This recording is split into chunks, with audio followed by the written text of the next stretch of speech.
মিঠামাইন উপজেলার কাঞ্চনপুর গ্রামের কৃষক দীপক দাস ৬ সদস্য নিয়ে একটি ফসলের ওপর নির্ভর করেই সারা বছর চলে তার সংসার। ১.৫ লাখ টাকা ঋণ করে ১২ বিঘা জমিতে চাষাবাদ করেছিলেন বোরো ধান, কিন্তু সম্প্রতি শিলাবৃষ্টিতে তার জমির ফসল নিমেষেই শেষ। এখন সারা বছর পরিবার নিয়ে কিভাবে চলবেন তাই নিয়ে চিন্তার ভাঁজ কপালে। আমার জমিগুলা একদম শেষ, পাথরে কুইটা ফেলাইছে। ১২ বিঘার মধ্যে মনে ২ বিঘা টিকবে না।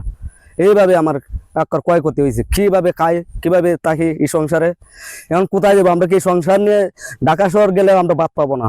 শুধু দীপকই নন, মিঠামাইন সহ হাওড়াঞ্চলের শত শত কৃষক একইভাবে ক্ষতির মুখে পড়েছেন। একটিমাত্র ফসলের উপর নির্ভরশীল এসব কৃষকের জন্য এবার দুর্যোগ শুধু ফসল নয়, কেড়ে নিয়েছে বেঁচে থাকারও ভরসা। ফোলাভানের মধ্যে কি দিমু, আর এই বয়সে তো আমরা গার্মেন্টস করার কোনো যোগ্য নাই। ফোলাভান ছোট ছোট ৬ জন ফোলাভান, আমি ১ লাখ রোজগার, অনেক কই যাইমু, কি করবো, ওনার কিস্তা পাইতেছে না বিশ্বাস। তখন আমি কি করবো? গরিব মানুষ, এখন তো আমার একটা কর্মীরা খাইতে হইব, কি যে করবো। হাওড়াঞ্চলে বোরো ধান যখন ঘরে তোলার প্রস্তুতির দিকে যাচ্ছিল, ঠিক তখনই শিলাবৃষ্টি আর ঝড়ের আঘাতে বড় ধাক্কা খেলেন কৃষকরা।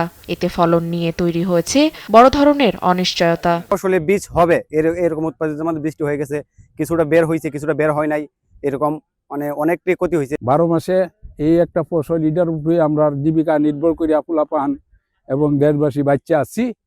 এখন আমরা কি করবো? আমরা তখন দুশ্চিন্তায়। কৃষি বিভাগ বলছে দুর্যোগে ৩,৮৬৪ হেক্টর জমির বোরো ধান ক্ষতিগ্রস্ত হয়েছে। ক্ষতিগ্রস্ত কৃষকদের তালিকা করা হচ্ছে বলেও জানানো হয়। প্রাথমিকভাবে শুধু আক্রান্ত এলাকা হলো ৩,৮৬৪ হেক্টর।